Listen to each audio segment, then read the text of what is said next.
Weh. Pak dia. Hang duduk atas apa tu? Backrest daripada hutang King. Wah, boleh tak review kat aku? Aku nak beli juga lah nanti. Weh, mesti lah boleh. Jom. Best lah kita punya backrest ni. Jom review kat hang. Hang tahu tak, kalau hang beli backrest daripada hutang King ni, hang akan dapat sekali dengan dia punya bag ni tau. Dia siap boleh galah lagi. Hang nampak tak ni?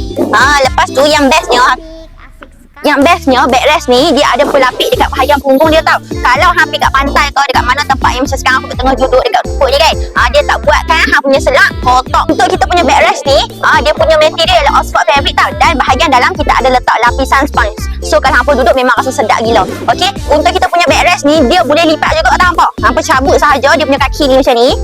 Buat kelak macam ni, dan dia senang pasang sebab dekat bahagian dalam dia dah ada stretchable, dah ada tali macam ni. Hampa just sambungkan sahaja macam tu, masukkan dalam lubang dia macam biasa.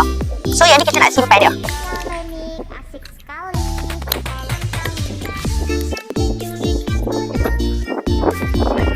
Hampa gulung-gulung je macam ni. Lepas tu hampa simpan sahaja dalam dia punya storage bag balik. So lepas ni kalau hampa nak pergi pantai ke, nak pergi ceramah ke, nak terawih ke apa kan, takut sakit belakang lama-lama, lengah, hampa boleh je standby dengan kita punya backrest ni, okey? So kalau nak dapatkan dekat bag tu dekat bawah sekarang. Bye bye.